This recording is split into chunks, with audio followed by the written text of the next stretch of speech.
You know, you've almost certainly met them before. Oh, definitely. We all have. Right. That one person who just like walks into a room, maybe it's a crowded strategy meeting, or maybe it's just, a really tense family dinner, and instantly, without a single word being spoken, they just read everyone. Yeah, it's wild to watch. It really is. It's like they know exactly who is sitting there brimming with, unearned confidence and who is deeply insecure and just desperately trying to hide it, who's holding back a disruptive thought. Right. And when you watch someone do this, it feels like an absolute magic trick. It feels like a superpower, honestly. Exactly. It feels like they were born with some kind of, I don't know, genetic and psychic antenna that the rest of us just never developed. But here is the reality we are decoding today in this deep dive. It is not magic. Not at all. It's not an innate gift. It is actually a highly trainable, completely biologically grounded skill. Today, we are tearing down the myth of mind reading using a truly fascinating book that serves as our source for this deep dive. And it's such a brilliant source, too. It really is. We are getting deep into the behavioral analysis and the silent language of human interaction. And, the goal here isn't to teach you how to perform cheap parlor tricks or play amateur detective at a cocktail party. No, please don't do that. Yeah, nobody likes that guy. The objective is to take you from walking through your conversations half asleep, which, let's be honest, is how most of us operate, to becoming a deeply aware observer. A conscious observer. Right. We're going to look at how to read human patterns, spot emotional leaks, and feel the underlying unspoken rhythm of literally any interaction you find yourself in. And I'm so excited about this because it completely reframes human interaction from this stressful guessing game into an observable science. It really does. It fundamentally shifts your paradigm of communication, when you realize you aren't trying to read minds in a mystical sense. Right. No crystal balls here. Exactly. You are simply learning to observe the physical and behavioral traces that predictably correlate with internal emotional states. Like, people are communicating relentlessly, even when they are sitting perfectly still and totally silent. Wait, communicating while perfectly still? Oh, absolutely. The brain's emotional and cognitive systems, they're like engines. And those engines produce exhaust. Oh, I like that. Exhaust. Right. They leave physical traces in the muscles of the face, the posture of the spine, the cadence of the breath. If you understand the biological mechanisms behind why those traces appear, the hidden thoughts driving them suddenly become, entirely visible. That is the perfect place to start, because the foundational concept here completely shatters the illusion that human beings are, impenetrable fortresses. We really aren't. We're not. It all comes down to the massive gap between the words we choose and the behavior we exhibit. Words are highly rehearsed. They are edited, filtered, and carefully packaged by the prefrontal cortex. Yeah, the slow, logical part of our brain. Right. The part that wants us to look smart, polite, and, socially acceptable. But behavior, especially in those micro moments before we have time to think, is real time and it is raw.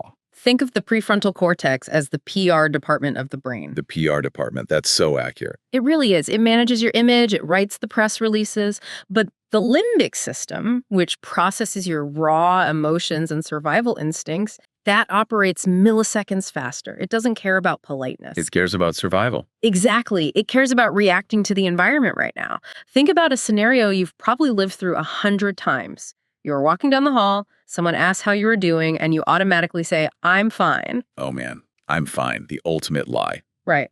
You have delivered that exact script on days when your life was literally falling apart. Yeah, I'm fine is basically the ultimate PR department press release. It means absolutely nothing. It is pure packaging. But in that fraction of a second, the gap between the rehearsed words, "I'm fine," and what your physical body is doing, that reveals the actual data. So what does that look like? Well, your vocal tone might lack its usual resonance, or your shoulders might be slightly elevated toward your ears in this kind of defensive posture, or maybe your gaze just drops to the floor. The limbic system is broadcasting distress, while the prefrontal cortex is desperately trying to hand out this reassuring press release. Wow. And that gap, that mismatch, is where true communication actually lives. Exactly. And to measure that gap accurately, you have to establish what we call baseline behavior. You cannot read a human being without first calibrating to their normal state. Right. Finding someone's baseline. It's exactly like knowing the sound of your own car engine. Right. That's a great analogy, actually. Yeah, like you drive that specific car every single day. So you know its unique hum, you know the exact vibration of the steering wheel, You only notice a weird rattle or a clunk because you know precisely what the car is supposed to sound like under normal conditions. Right, exactly. If you get into a stranger's car and hear a bizarre ticking noise, you don't know if the engine is about to explode or if it just always sounds like that because you have no baseline. That's spot on. Like if you are at a dinner party with a colleague who is naturally loud, expansive, and constantly gesturing with their hands, that high energy output is their baseline engine noise. Right. But if someone brings up a specific client and that colleague suddenly drops their hands into their lap, lowers their volume, and stops moving, well, that behavioral shift is the data. Something internally just recalibrated. Precisely. We are not looking for absolute universal rules of behavior. We're looking for deviations from the established baseline. When a person's spoken words and their physical baseline match, you have emotional congruence. So the limbic system and the prefrontal cortex are basically holding hands. Exactly. They are aligned, the communication flows smoothly, and the person feels authentic.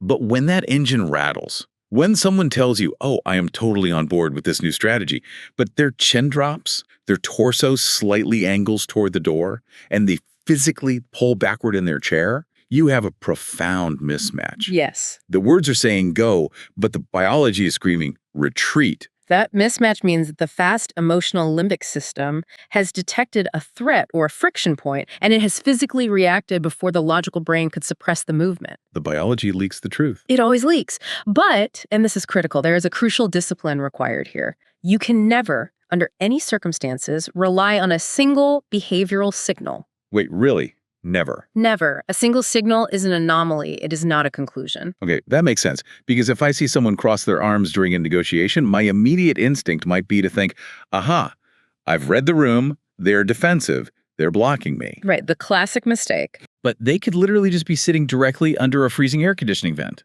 Or, they might just find that posture physically comfortable for their back. If I jump on that one signal, I am projecting a narrative onto them that might not exist at all. Which is exactly why behavioral observation requires finding clusters. You are looking for multiple simultaneous physical signals that all point toward the exact same emotional state. So grouping the signals together. Right. If they cross their arms because they are cold, their face will likely remain relaxed and their vocal tone will stay warm.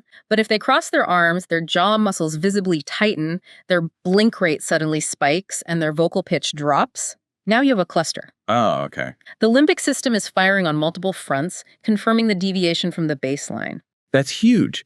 So if we're looking for these clusters, what does that physical vocabulary actually look like? Like the body has a massive involuntary lexicon when the limbic system takes over. Let's look closely at the eyes. We always hear that, the eyes are the window to the soul, but neurologically, they're essentially an exposed wire directly connected to the autonomic nervous system. They really are. The eyes are highly reactive to cognitive load and stress. Blink rates are a primary indicator. Okay, so blinking fast versus blinking slow. Exactly. Under normal, relaxed conditions, a person blinks at a steady baseline rate.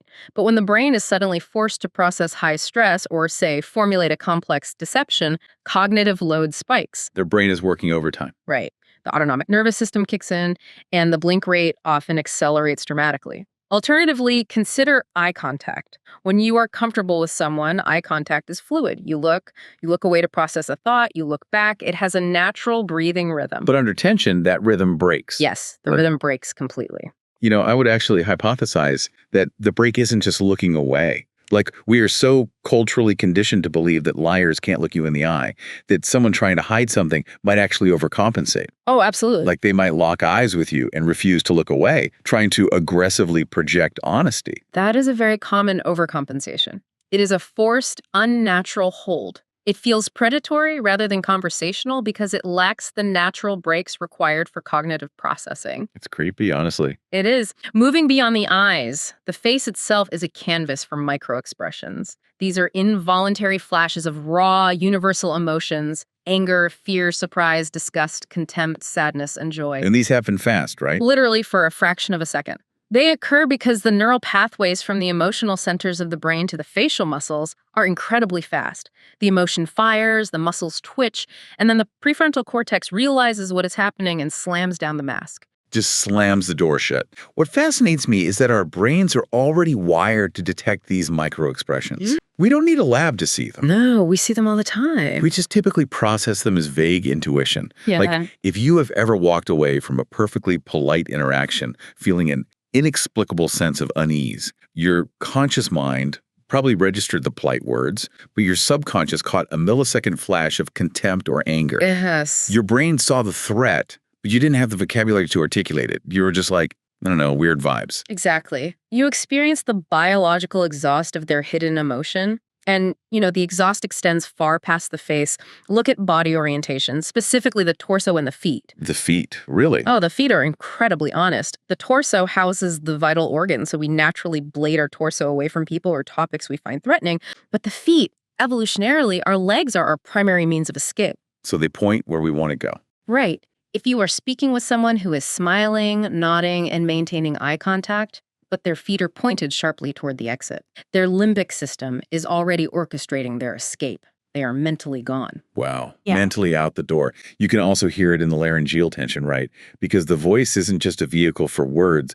It's literally a wind instrument controlled by muscles. Exactly. When stress hits, the muscles in the throat and vocal cords involuntarily tighten. The pitch of the voice might suddenly rise, or the volume might unexpectedly drop right at the end of a sentence. When someone finishes a declarative statement with a trailing whisper, it is a massive signal of internal uncertainty. It shows a lack of commitment to what they just said. Right. But I have to pause here because this is where people can get into trouble. Sure. If someone crosses their arms, looks away, or shifts their feet, couldn't they just be thinking really deeply about a complex problem? Like, how do we avoid becoming paranoid amateur interrogators, diagnosing every twitch our colleagues make? That is the ultimate pitfall, and context is the ultimate filter. The goal of observation is to establish high probability, not absolute certainty. Probability, not certainty. Right. We are looking for deviations that occur in direct response to a specific stimulus. So if you ask a colleague a highly technical question about a spreadsheet, and they look up, cross their arms, and pause, that behavioral cluster perfectly matches the context of intense cognitive processing. They are just thinking hard. They are thinking. But if you ask a simple direct question like, did you finish the report I asked for? And they exhibit that exact same cluster looking away, crossing arms, pausing, the context doesn't match the required cognitive load. Oh, because it shouldn't be hard to answer a yes or no question. Exactly. Answering a simple yes or no shouldn't require a defensive posture and a break in eye contact. That deviation from the baseline raises the probability that there is an unstated complication.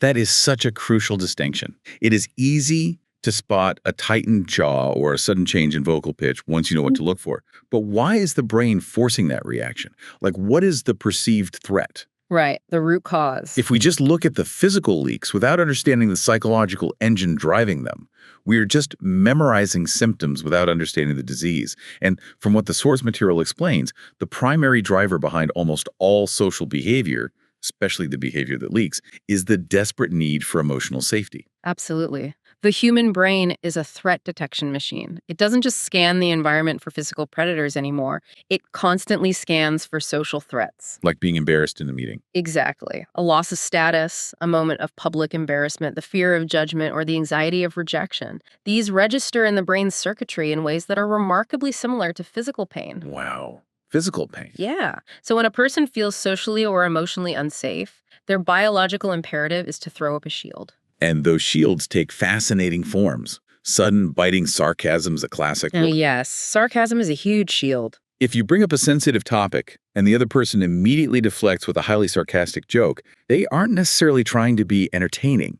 They are weaponizing humor to create emotional distance. Sarcasm is basically a moat they build to keep you away from their vulnerability. That's a brilliant way to put it, a moat. And on the opposite end of the spectrum, you see people become overly agreeable. Oh, the people-pleasing response. Yes, they start nodding frantically, saying, yes, absolutely, totally agree to everything, just to accelerate the end of the interaction. They are submitting to the threat so they can escape it. Both the sarcastic deflection and that frantic agreement are driven by the brain's absolute intolerance for uncertainty, aren't they? Completely. The brain demands control over its environment. When a conversation introduces uncertainty, like an unpredictable question, a sudden shift in tone, a challenging piece of feedback, the person feels a loss of control. And the alarms start ringing.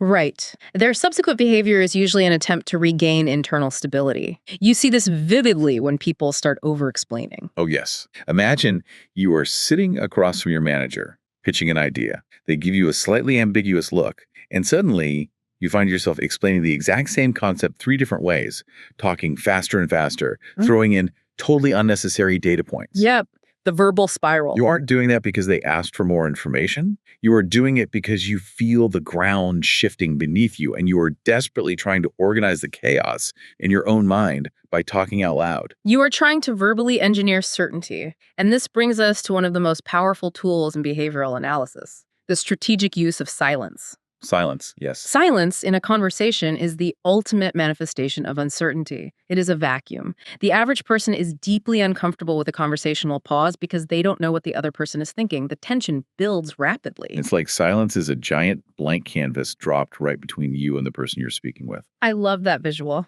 Right. If you are the one who stops talking, you create that blank space. Because the other person's brain hates uncertainty, they will almost always rush to fill that canvas. If you just wait and resist your own urge to nervously paint over it with filler words, they will grab the brush. Every time. They will start talking to break the tension, and in doing so, they will almost always accidentally spill their internal narrative onto the canvas. They will reveal the objection they were hiding or the anxiety they were feeling simply because they couldn't endure the quiet. Biologically, the discomfort with silence triggers an autonomic response. The person will start to self-soothe. Self-soothe? Like how? You will see them rub the back of their neck, adjust their collar, or shift their weight.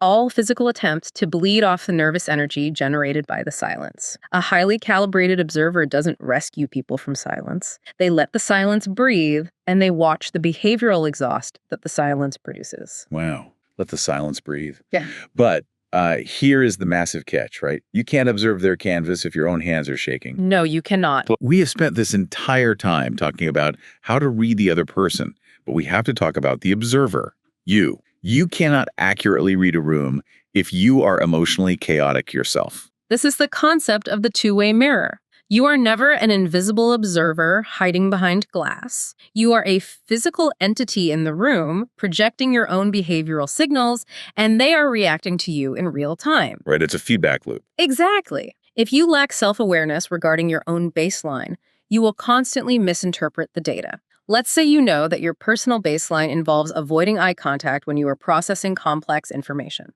Because you are self-aware of that trait, when you see someone else break eye contact during a tough question, you won't automatically assume they are lying. Because you do the exact same thing. Right. You will recognize it as a possible sign of cognitive load. Your self-awareness prevents you from forming a biased conclusion. But if I'm not self-aware, I fall into the trap of emotional projection. Our brains are equipped with mirror neurons that make emotions highly contagious. If I walk into a salary negotiation feeling deeply anxious and insecure, my brain is actively hunting for threats to validate my anxiety. It's looking for proof. Exactly. So when my boss looks down at a piece of paper with a totally neutral, relaxed expression, my anxious brain projects my own fear onto them. I interpret their neutral silence as anger or rejection. And suddenly you are reacting to a threat that doesn't even exist. You are no longer reading them, you are reading a projection of your own internal chaos. So if we project our own anxiety onto someone else, we're basically reading our own minds instead of theirs. Exactly. An anxious observer corrupts their own data set. They see hesitation and read it as hostility. Conversely, an overly arrogant observer might see someone's polite, uncomfortable hesitation and completely misread it as quiet agreement. Oh, that happens all the time in leadership. Constantly. This is why managing your own autonomic nervous system is non-negotiable. You have to regulate your own breathing and maintain a state of relaxed curiosity. You must be deeply calm to perceive subtle chaos accurately. There is also the observer effect to consider. It's essentially Heisenberg's uncertainty principle applied to human interaction. The mere act of observing something changes the nature of the thing being observed. Right. If I sit across from a colleague and stare intensely at their face, tracking every blink and muscle twitch like I'm a detective hunting for a confession, their limbic system is going to trigger instantly. They will feel the predatory weight of your observation. The moment a person realizes they are being heavily scrutinized, they enter a state of self-monitoring. So they freeze up. They become hyper-aware of their own hands, their posture, their word choice. They abandon their natural baseline and start performing what they think you want to see. You have effectively destroyed the very data you were trying to collect. You contaminated the crime scene. Exactly. High-level observation must appear entirely passive. It must feel effortless and conversational. So, assuming you have regulated your own nervous system, You are calm, you are neutral, and you're observing without being predatory. What happens when the person you are speaking with gets hit with a sudden spike of pressure? That's where things get really interesting. Because every interaction has layers. Right. There is the packaging, the words they say. There's the physical behavior, what they show. And there's the core, raw emotion, what they actually feel. Yes. In low stakes, casual conversations, managing those 3 layers is easy. The prefrontal cortex has plenty of time to keep the packaging looking nice, but under pressure, the mask slips, and almost always slips during transitions. Because transitions force the brain to abandon one script and write a new one on the fly. If you are having a relaxed lunch with a vendor talking about, their kids, their brain is running a comfortable low-load script. But if you suddenly shift the topic and ask, so why was the Q3 delivery delayed by 3 weeks? Their brain has to slam the brakes on the comfortable script and rapidly assemble a defensive, professional explanation. A massive cognitive pivot. Right. In that microsecond of transition, the cognitive load spikes, the limbic system fires, and the body leaks the truth before the new packaging is ready. This creates what we call mixed signals, which are the most revealing moments in any human interaction. Pure, singular emotions are incredibly rare in adults. We don't just feel happy or sad. We feel complex, contradictory blends of emotion. Like smiling, but also being annoyed. Exactly. You might see someone offer a wide, polite smile with their mouth, but the muscles around their eyes remain completely flat, and they physically angle their chair away from you. Here's where it gets really interesting. It's like a glitch in the matrix. Oh, I like that. Think about watching a video online where the audio track and the video track are desynced by just half a second. The lips are moving, but the sound arrives late. Your brain immediately recognizes that something is wrong with the file, and it feels deeply uncomfortable to watch. Yes, it's visceral. A mixed signal is a human desync. The logical words are playing one track, but the biological body is playing a completely different track. When that desync happens, people use unconscious strategies to try and regulate the glitch. That's spot on. There are 4 primary regulatory strategies people deploy when their internal emotion contradicts their external environment: suppression, substitution, redirection, and rationalization. Okay, let's break those down. Suppression first. Suppression is the attempt to lock the body down completely. When a deeply uncomfortable topic arises, the person might freeze. Their gestures stop, their face goes blank, their breathing becomes shallow. They are employing a biological predator evasion tactic. If I don't move, the threat won't see me. Wow,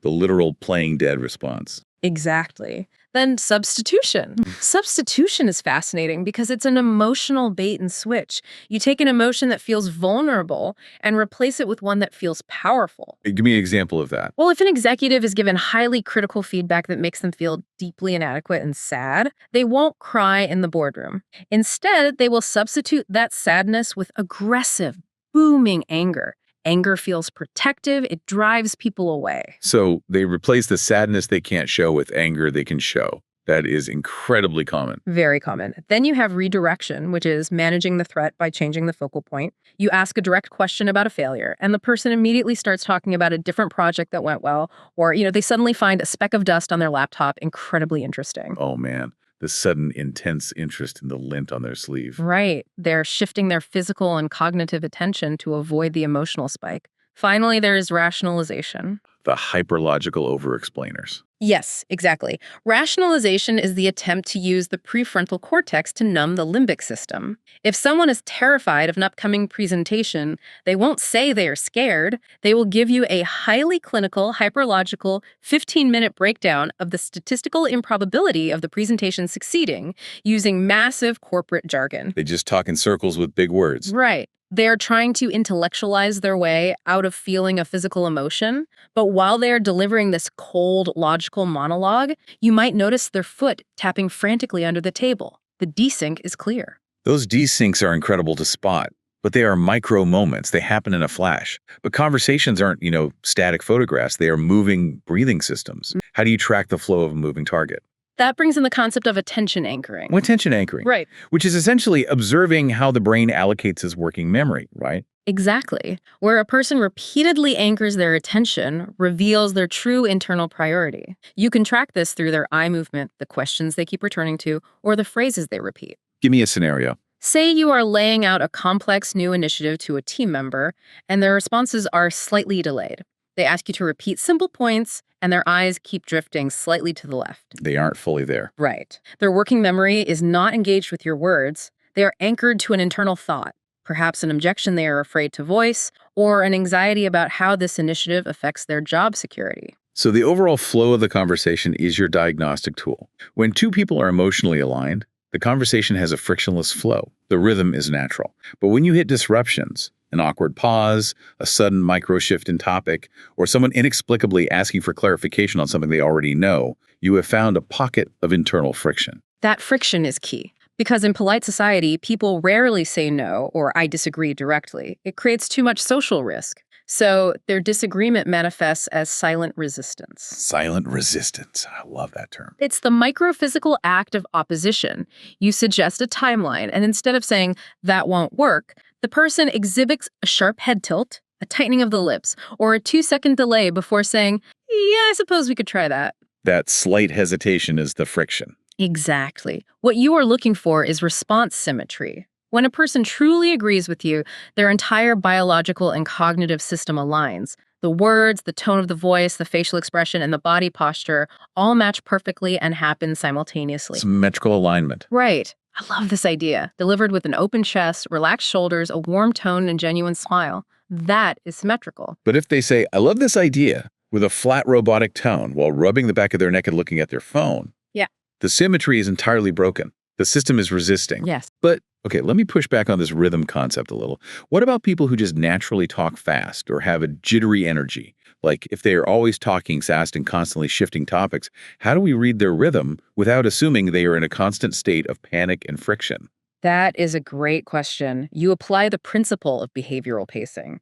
We return to the absolute necessity of the baseline. We are not judging the absolute speed of their speech. We are judging the disruption of their unique rhythm. So it's about the change, not the speed. Exactly. If your high-energy, fast-talking colleague is flying through a presentation, that is their baseline. But the moment you ask them about the budget and they suddenly drop their volume, slow their speech down to a crawl, and measure every single word, that deceleration is a massive disruption of their pace. They hit the brakes. Hard. They are internally recalibrating because the topic triggered a threat response. The disruption is the signal, not the speed itself. That makes total sense. That rhythm disruption proves that human beings don't just react sentence by sentence like robots. We carry the weight of the entire interaction with us. The system has momentum. It really does. Which brings us to the advanced mechanics of observation, tracking emotional residue and carryover. Because emotions do not magically reset when the topic changes. No, they have a biological half-life. When the limbic system is triggered, say, by a sharp misunderstanding in the first 2 minutes of a meeting, it releases stress hormones like cortisol and adrenaline into the bloodstream. And those don't just vanish. Exactly. Even if you immediately clarify the misunderstanding and the logical brain says, okay, problem solved, those hormones are still physically in the body. They leave an emotional residue. That underlying chemical tension will color how the person reacts to completely unrelated topics 20 minutes later. Their baseline has been temporarily altered by the residue. So a skilled observer isn't just looking at the immediate reaction. They are tracking how an early moment of friction continues to infect the rest of the conversation. Yes, you have to track the carryover. And people who are highly trained in corporate or political environments know this, so they attempt to hide the residue through what's called behavioral smoothing, right? Yes. Behavioral smoothing is fascinating. It's the conscious effort to present a completely flat, unreadable surface. Highly controlled individuals learn to modulate their voice, eliminate natural pauses, and suppress any visible emotional spikes. They are actively trying to deny you access to their baseline deviations. But the internal fluctuations still exist. They're just heavily compressed. Heavily compressed, yes. Which means we have to look for the mechanics of compression versus expansion. How does that work? Well, when someone feels guarded, threatened, or is actively smoothing their behavior, they compress their presence. They give highly filtered, minimalist answers. The project is fine. We are moving forward. They physically pull their limbs closer to their core. They're making themselves smaller. Right. But when that same person feels safe and emotionally comfortable, their system expands. They use broader hand gestures. They offer colorful, unnecessary details. They lean into the space. By measuring the volume of their expansion or compression, you can gauge their internal feeling of safety, even if their face remains completely stoic. So it's like we are constantly live mixing a soundboard. Like a soundboard. Yeah, depending on who walks into the room, we are constantly tweaking the dials. Like we slide the polite fader up, we pull the annoyed fader down, we tweak the enthusiasm dial to match the energy of the boss. We are continuously adapting our behavior to manage the impressions we leave on others. That is a brilliant analogy. Yes, Yeah. impression management is a survival mechanism, and it becomes highly visible when someone overcorrects. Overcorrects, like doing too much. Exactly. When an individual is acutely aware that they are being evaluated, perhaps they feel their job is at risk, or they are desperate to impress a new client, they often overcrank the dials on that soundboard. They oversmile, they nod too enthusiastically, they laugh far too hard at a mediocre joke. Oh, the painful fake laugh. Right. This overcorrection reveals a deep internal imbalance. They feel a deficit of power or security, and they are burning excess behavioral energy to compensate for it. There's also the element of emotional lag, isn't there? The delay between feeling an emotion and expressing it. Yes, emotional lag is crucial. The endocrine system and the nervous system operate at different speeds in different people. Some individuals process an emotional hit instantaneously, and the flash of anger or joy is on their face in a millisecond. And others? Others have a pronounced lag. You deliver bad news, and their face remains completely blank for 3 full seconds while their brain processes the implications, and then the physical reaction hits. Once you map someone's unique lag time, you understand the rhythm of their cognitive processing. When you put all these pieces together, understanding the limbic system speed, spotting the desynced mixed signals, mapping the compression and expansion, and recognizing the emotional residue, you reach the ultimate purpose of this entire framework. Because the goal wasn't ever to just catch people lying, right? No, absolutely not. The goal is to completely reframe how we view human conflict and connection. True behavioral observation doesn't result in rapid judgmental assumptions. It requires you to slow down. When you react quickly to someone's behavior, you are almost always reacting to your own emotional projection. Which we established is dangerous. Right. But when you slow down and observe their baseline shifts over time, you begin to recognize the hidden structure of their emotional system. You realize that when your colleague snaps at you over a minor error, it isn't actually about the error. It is the emotional residue of an insecurity triggered by a previous conversation, manifesting as compression and redirection. So what does this all mean? It fundamentally changes your relationship with the world. You stop viewing conflict as a battle over objective facts. Almost all interpersonal conflict is actually a battle over the emotional interpretation of those facts. That is profound, but it's entirely true. Right. People aren't usually trying to be malicious, difficult, or intentionally mysterious. They are simply biological systems, desperately trying to manage their own emotional experience, seeking comfort, avoiding the pain of social risk. When you change the core question in your mind from, what did this person just say, to what underlying emotional state produced the behavior I am witnessing right now, your capacity for empathy expands exponentially. That is so powerful. Empathy is the ultimate goal. Yes. You stop taking their defensive posture personally because you recognize the fear driving it. You stop reading their silence as an insult because you understand they are experiencing cognitive load. You see the human being not as an opponent, but as a complex protective system. And that is the ultimate takeaway. Decoding the silent language of behavior isn't about manipulation.